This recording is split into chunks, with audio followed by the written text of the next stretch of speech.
working totally remote in a new city in the middle of a pandemic. I did a career change, decided I wanted to move to Miami.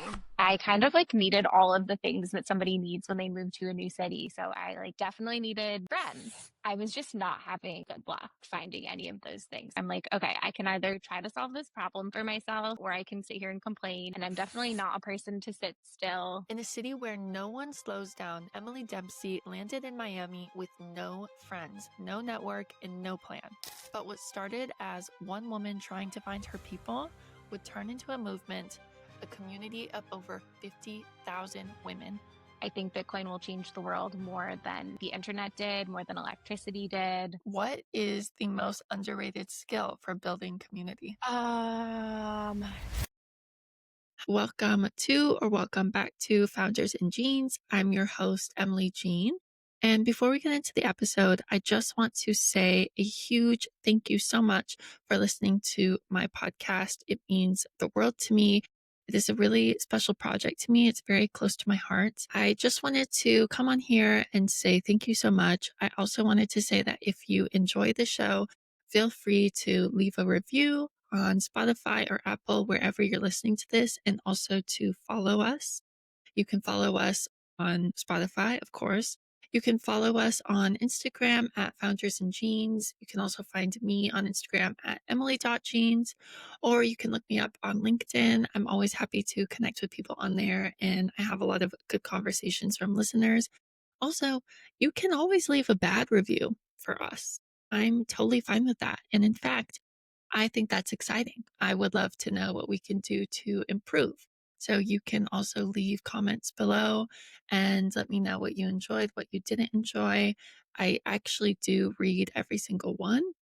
We also have a newsletter that comes out once a week, so you can get all the updates from us. We also put in some weekly business and marketing updates, as well as some personal notes from me. You can subscribe to that on my LinkedIn, also through the Instagram and in the show notes below. Anyways, that is all from me. I'm so excited for you to listen to this episode. I hope it's a good one, and I'll chat to you soon. Bye. Emily Jean Dempsey of the Brickell Babes. Welcome to Founders and Jeans. I'm so excited for this episode. I am so excited to be here. And not just because we have like almost the same name.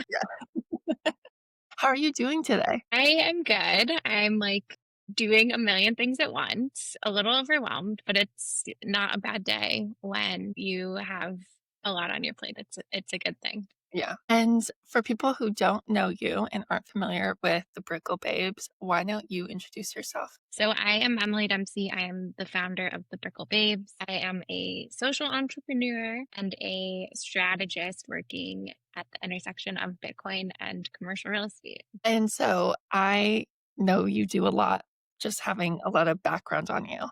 Can you explain to people, and you might have to stop me, but how do you explain what you do without sounding like you have 3 full-time jobs? Or do you have 3 full-time jobs? So I like to say, I like to say that I am really a community builder and I'm building community powered ecosystems. So really the idea, kind of like the mission statement for me in my life today is connecting people and helping them become the best version of themselves, whether that is through the Brickell Babes in-person events, membership platform, or conversations around finance, Bitcoin. It's really about helping people, and more specifically women, become the best version of themselves. And I will explain to you how Bitcoin ties into that.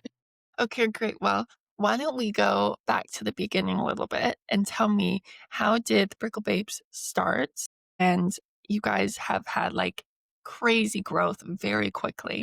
So what do you think is the biggest factor in that? Definitely a little bit of luck, being in the right place at the right time. And then also, honestly, a lot of hard work and tenacity and just pushing through. So, to give you some backstory, I was in New York City for 11 years. I previously had a whole career working in fashion. I was a buyer at some of the biggest department stores in the world. And the pandemic happened. I did a career change and decided I wanted to move to Miami.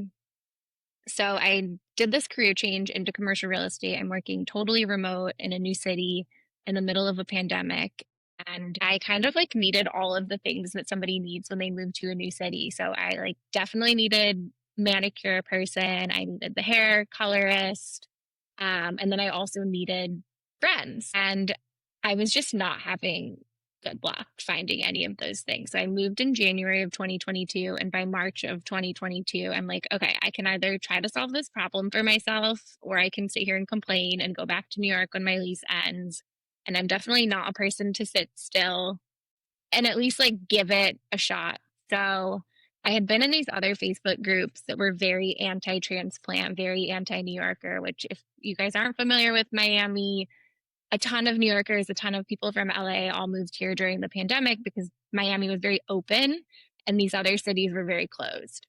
So it caused kind of like a rift between the people. Anyway, so I was in these other groups and they were not nice. They would like try to shame you to go back to New York or back to wherever you came from. So I'm like, you know what? That's it. I'm going to start a different group. It's going to be only women. I'm going to very proudly say in the subject and the description, like, I'm a transplant. I'm looking for friends. I'm looking for resources. If you're looking for the same stuff, you're in the right place. And then I kind of went like ham and like DM'd a bunch of people that were commenting, and I could tell they were also they were like the same as me. So I just DM'd them and like, hey, I made this other group, like come join it. And so from there it just grew like wildfire. So we had like a couple hundred people in the first week.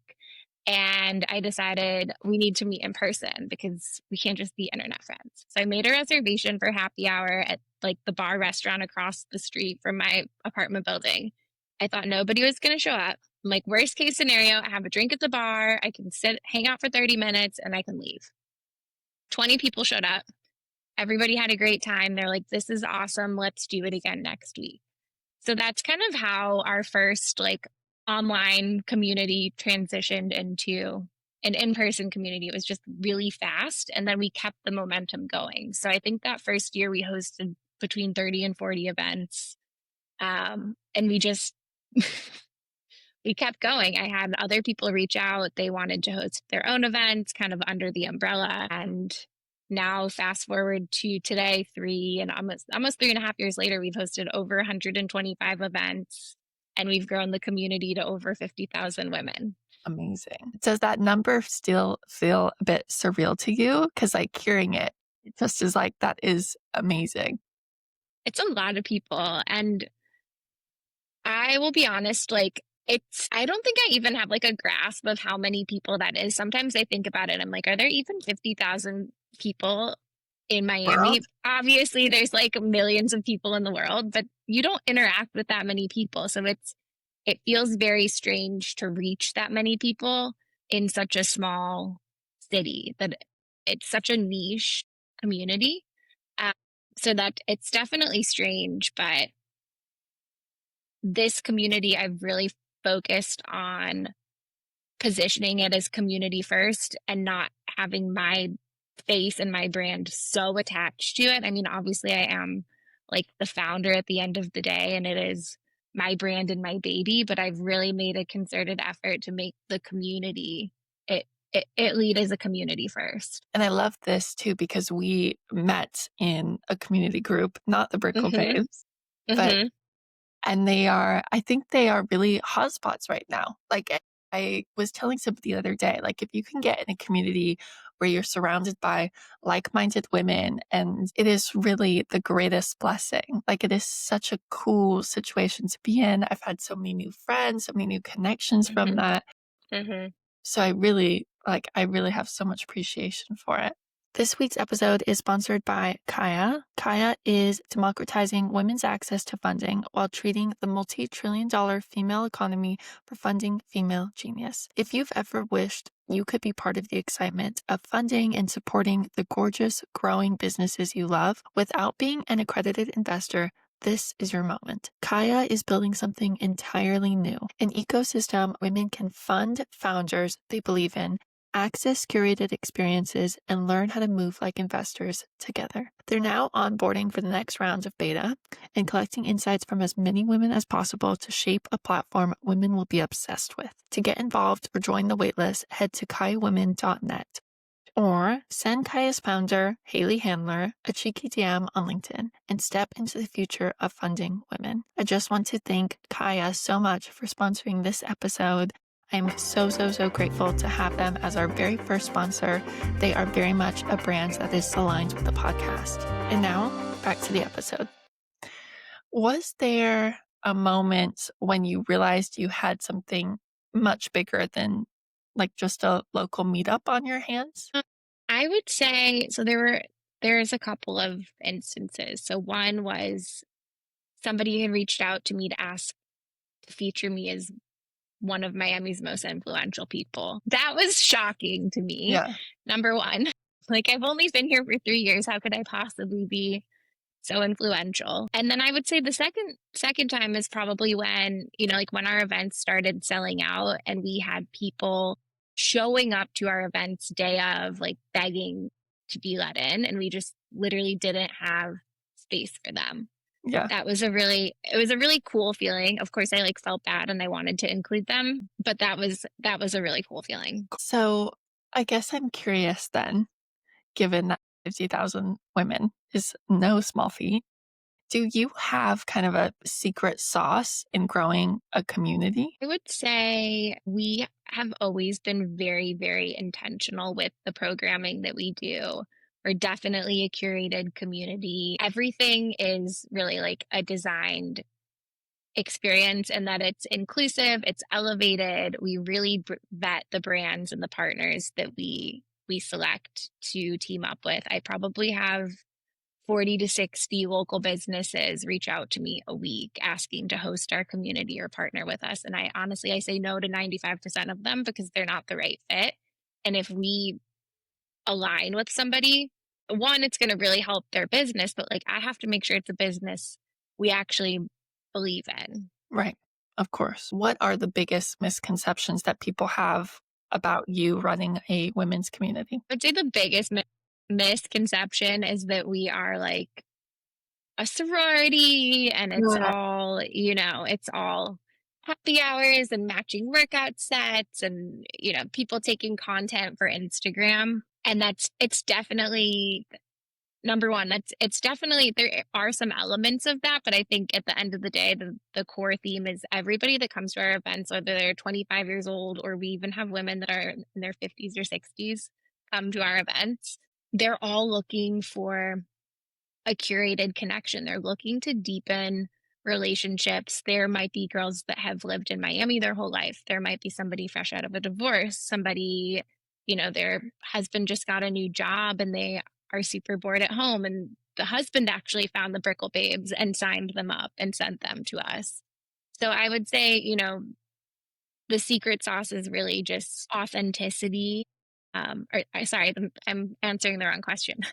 No, you're good. You're The good. biggest misconception is that it's like all, it's really like Instagrammy, like sorority style meetups. And it's really not. It's like all these women are looking for something deeper, something greater, whether it's to make a new connection or level up their lives in some capacity. And then I would say the second piece is that it is a lot of work. People do not realize how much work goes into building a community, hosting these events, the social media, that like we're active on 8 different platforms. That's like 8 different platforms that I'm managing, plus the in-person, plus the brand partnership. So it's operations, it's legal, it's tech. We're building out a tech platform. I had to, like, we'll get into that later, but there are so many moving parts, and it's not just like, you know, fun content days. And like most of the time I am in sweatpants on my couch, like nested up under a blanket, Yeah. firing off emails, and like it is not glamorous. Right. So I do want to talk about your new platform. You described it as Facebook group meets ClassPass meets Soho House. Can you unpack that a little bit for me? So as I mentioned, like we're super active on all of these different platforms. The place we're the most active right now and we have been since day one, is really Facebook groups. So that, but not everybody's on Facebook. So that's kind of like the heart and soul of the group. And I love to tell people that we had to turn on post approval because the group was so active. And we like make sure everything's like vetted and not curated. I don't delete controversial posts. I actually leave them up because one, it's good for engagement, and two, like that's the purpose of the group, right? Anyway, so the Facebook group is like the heart and soul of the group. But how do you get people from the Facebook group to connect in real life? Well, we have these in-person events. A lot of the people that come to the in-person events aren't necessarily on Facebook, or they're not part of a WhatsApp group or this or that. So there's not really like one central holding cell for the community to connect online and offline. And that's kind of where this Facebook group meets Soho House element comes in. So instead of trying to push everybody on Facebook or X, Y, and Z other platforms, we're building our own platform, and then we're layering in more events and more programming to help bring the discovery element to the community. So I mentioned earlier, we have all these local businesses that reach out that want to partner with us, new restaurants, new fitness studios, existing restaurants, fitness studios. They want to bring the community in. And I currently don't have like the infrastructure in place to support us doing more events or more community activations. So what the new platform will do is we'll have like a discovery element where you can pick, say you want to go to a station mood board crafting wine night, but then you also want to go to Pilates class, and then you want to go to the talk on Bitcoin 101. So you have your 3 credits or you have your 6 credits or whatever number it is for the month. You get to kind of design your schedule and what you want to go to. And you could do all fitness. You could do dinner series with like really cool exited founders that are in our community. You could do like, you literally can do whatever you want. Uh, so that's kind of how we're combining everything under one roof. And then because we have this like highly engaged, highly vocal community here in Miami, we're getting real time feedback on the product. Like, which the craziest thing is that we have that. So like the hardest part when you build something like this is to build the community. I've had so many different like tech bro founders come to me with these really cool platforms they've designed, and they want to get our community on it. And I say no because I either don't like it, it doesn't make sense, or it's just like it's not the right fit. And that's when I find, like, just in talking to different people, they're like, why don't you build your own? Why don't you solve the problem? Why don't you solve the. So that is that is what we're doing. Yeah, I love it. I think it sounds brilliant. I also feel like there's a lot of problems there you are solving that's like current social media platforms haven't yet fixed, basically. But so I want to ask, I know why you started in Miami, obviously, but how will you know slash are you looking to expand to other cities? So we've definitely already had people reach out to us in other cities asking to start chapters.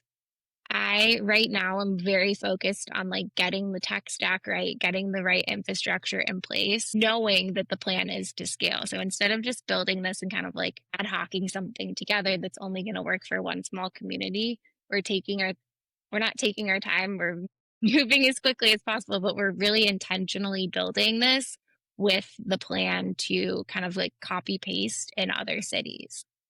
So we'll probably look to like where waitlist signups are coming in, and then where we have people that are active in the community that would be interested in starting like something like this and helping us out. Because really at the end of the day, the most important part of the community for me is our ambassadors.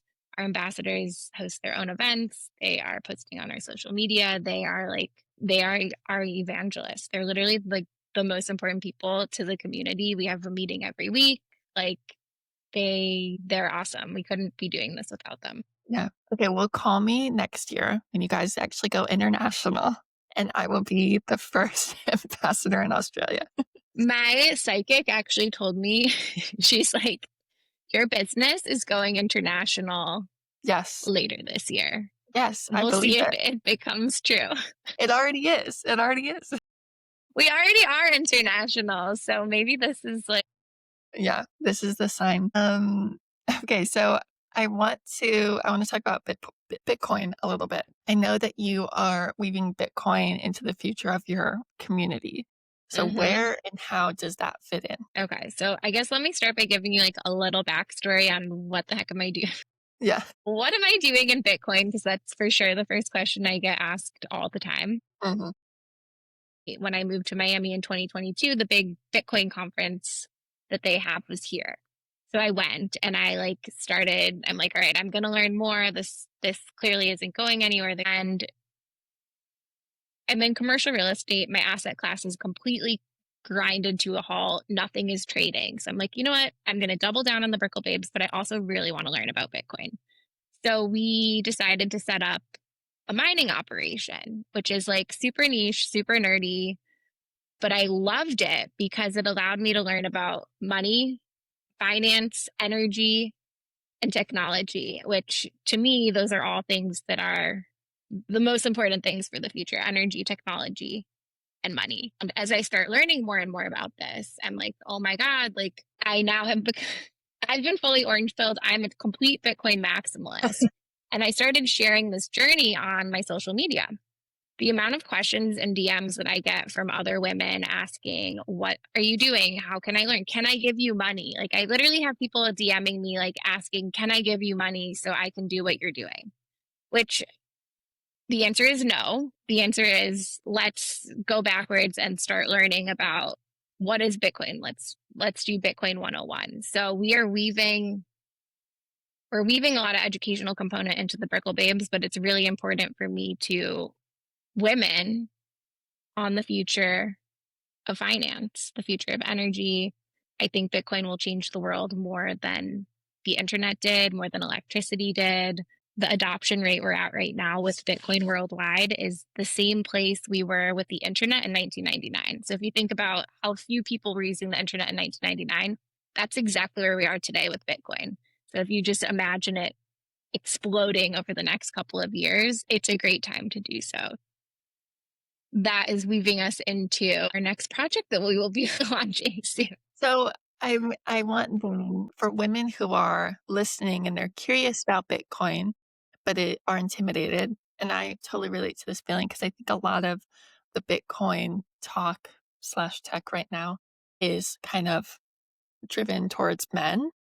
Mm-hmm. So for women that are more intimidated, where should they start? There's a couple books that I would recommend. I'm actually looking at a stack of books right now in my living room. So nerdy, but the Bitcoin Standard is a great place to start. And then there's a podcast out there right now by Natalie Brunell. She's like the Bitcoin podcaster, but she's very finance oriented. So I definitely would recommend starting with either of those. The other secret project we're working on, it's not so secret, is I'm going to be launching a Bitcoin focused podcast later this fall, and we're weaving into it. So there will be three pillars. The first pillar is going to be Bitcoin. We'll get all the heavy hitters on it to just explain Bitcoin. Instead of right now, all the content that's out there, it's like subject matter expert to subject matter expert. Everyday people can't understand it. They don't want to like it's not relatable. And my whole vision with our podcast is that it will be everyday person to subject matter expert. And we're talking about this in a context that's relatable. So, like, think for the girl who buys Bitcoin and Botox. And then we'll layer in, entrepreneurship, founder stories, and then also like wellness and longevity. So it's called Stacked. So you're stacking sats, which if you're in the Bitcoin space, that means you're like literally stacking like piles of Bitcoin, stacking sats. You're habit stacking and you're like stacking the deck in your favor so that you can live the most optimized, healthy version of your life, whether it's financial, wellness, or mentally.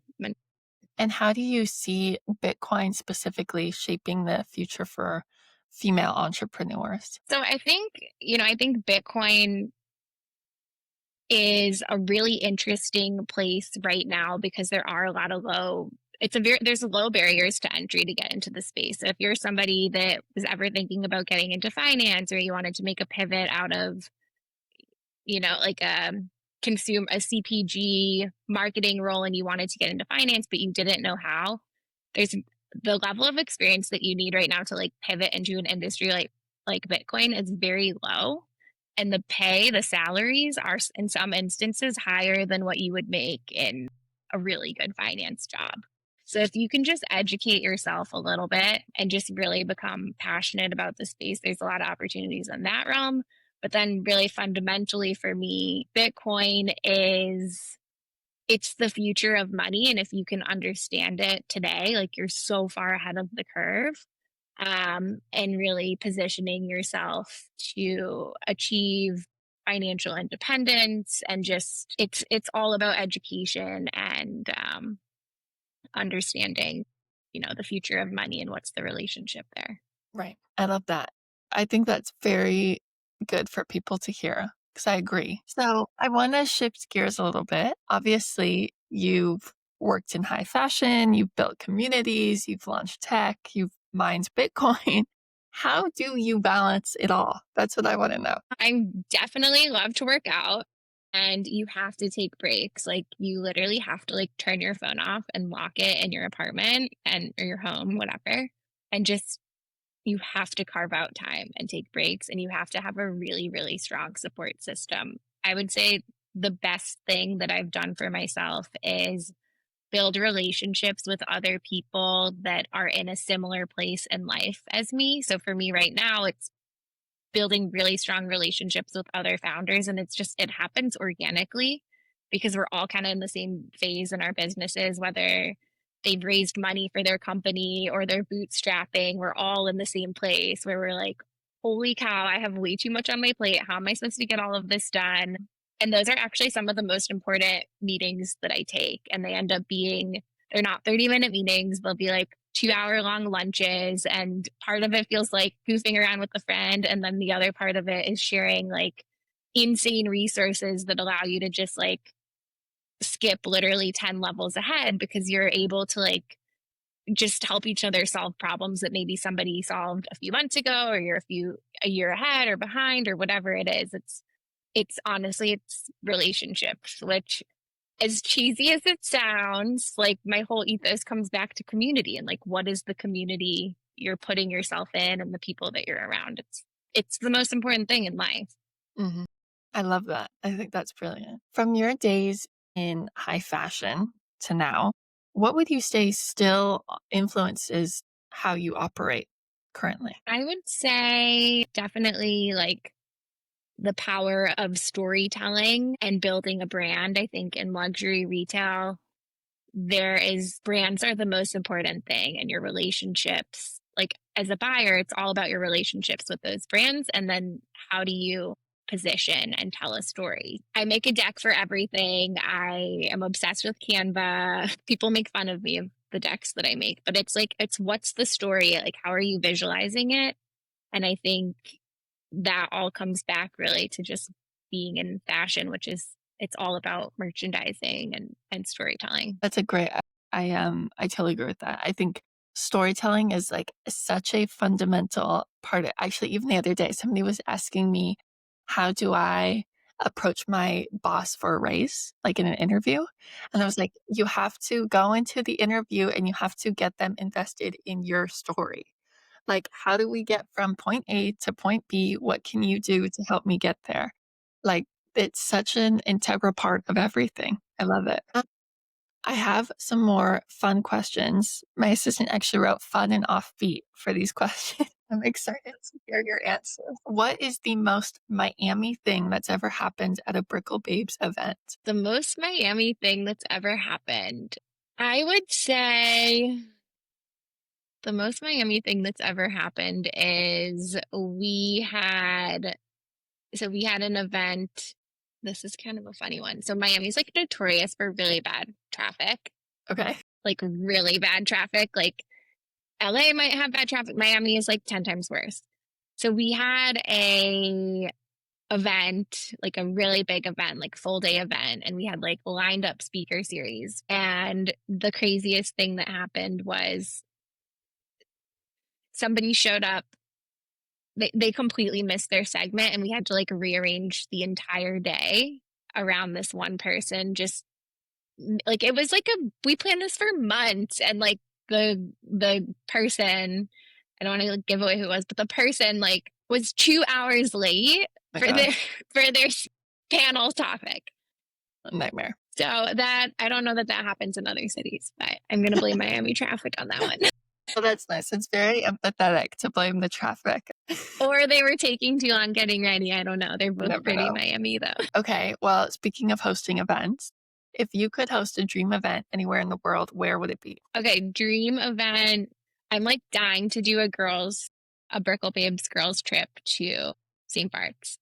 And oh my gosh, love that. I want to go. You're coming. Yeah, you're coming if we do I'm it. there. I'm there. Okay, so where do you want to see the new platform in the next 2 years?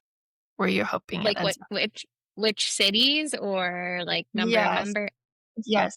However you want to take it. Okay. I would say so right now I'm like in the short term, I'm very focused on like how many members can we convert from our wait list to actually get them on the platform. And I have, my goals like 1 month, 3 months, 12 months. I would say in 2 years, I would love for us to be in 5 cities and have maybe like, I don't know. It would be pretty cool if we had 1 million users on our platform. Hmm. I love that. I think that's a great goal. Totally achievable. Ambitious. That'll be tomorrow. Ambitious. No, I love that. I think that's a great We'll goal. see. So, what is your dream partnership or brand collaboration for the new platform, if you have one? Honestly, I would say in the last 2 weeks, like every single brand that I could have like manifested or like wish listed as a partner has come to us, or I've reached out to them and circled back with them, and we're doing it. Wow. I can't say who these brands are yet, but like I am so I have like a general counsel, I have an attorney, and I text him every so many days. I'm like, da da da da da, these partnerships confirmed, confirmed, Wow. confirmed. And it's like, what is going on? Yeah, that's crazy. It's such a like manifestation moment, being able to go, I love these people and now they actually want to work with me. Like that is crazy. But they're reaching out to me. It's the craziest Yeah, thing. that's amazing. You'll Okay, have wait. to tune in to see who. I know exactly. Yeah, I can't wait. So I'll tell you like when we end the pod. Yes, yes, please. I'm very curious. I also want to know who was late for their set. Oh my God, I will tell you. I will tell you that too. Okay, so I have some rapid fires for you because I don't want to take up too much more of your time. But so my first question is, what is the most underrated skill for building community? Tenacity. Oh my gosh, good answer. Yeah, tenacity. That's a really good answer. What's one thing you wish more women knew about Bitcoin? And everyone can participate in Bitcoin, and you do not have to buy a whole Bitcoin. Okay. Good. Okay, what's the best piece of advice you've ever gotten? Trust your intuition. Ooh, I like that. I feel like I can sense that from you. Like I feel like you're a very intuitive person. Like it just makes sense for me. But I did not always trust it. And like only in the last 2 years have I like really leaned into it. Mm. And look at where it got you. Apparently, I should have been doing this the rest of my life, kicking myself now. Is there any books or resources or anything like that you can recommend for female entrepreneurs who are just starting out? I would listen to anything you can get your hands on in sales. Okay. So I think actually my time in commercial real estate, which is literally all cold calling. First of all, you're like a contractor, you don't get a salary, you are cold calling. Like you have to hit your numbers or you're not making money, you're not making sales. And I think the biggest skill that gets me anywhere I need to be right now is so there's a couple of books. There's one called Never Split the Difference. Love that book.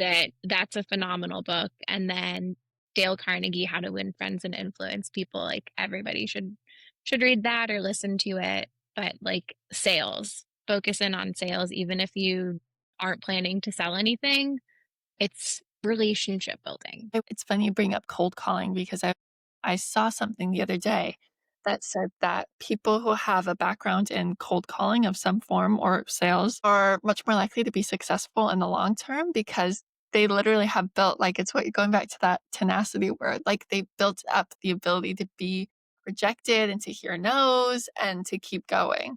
They have like one goal and they're just going to keep going for it. Literally used to have to make like 200 cold calls a week. That's crazy. I would get hung up on all the time. I would get cursed out. Like, and you have people in the office listening to you, and you have to keep going. You can't let them hang up the phone. Right. That teaches, you learn a lot from doing that. I'm sure. Okay, so those are great recommendations as well. I love both those books. Last question. What is one thing you'll never compromise on in business? I would say ethics. I think your reputation is the hands down most important thing you have for your entire life. So not compromising like on your value system. And if you say you're going to do something, you do it. You have to like have that integrity and just follow through.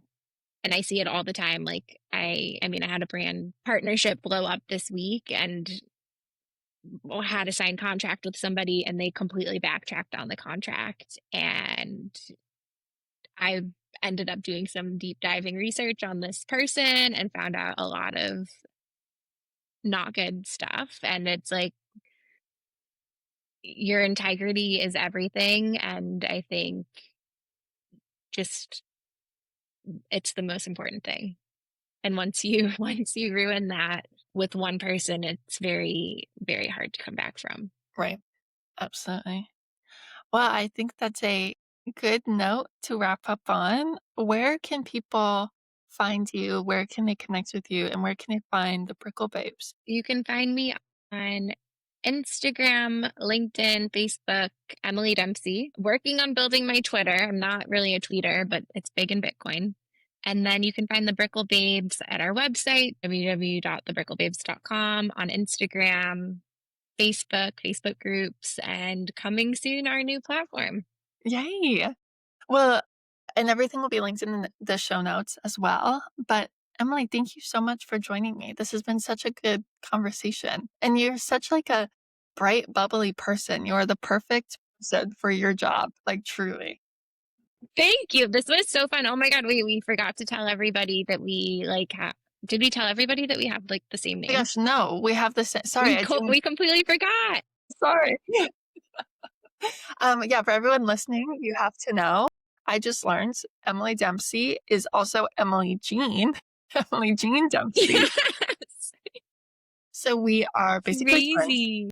We're basically twins. We like are twins. Stars aligned, stars crossed, and we both had roommates in college that. Well, my roommate was named Caitlin Jean, and your roommate was named Jean. Yeah. Jean, yeah. That is so weird. Like, that's such a funny. And now here we are. And then my psychic told me I'm going international by the end of the year. And like, we're literally going international. See, if we talked much longer, like, and my psychic's name is your sister's name. And, you know, they would just go on forever. We'll have to end the podcast and like offline this. Yeah. Sidebar. Okay, thank you. And that's a wrap.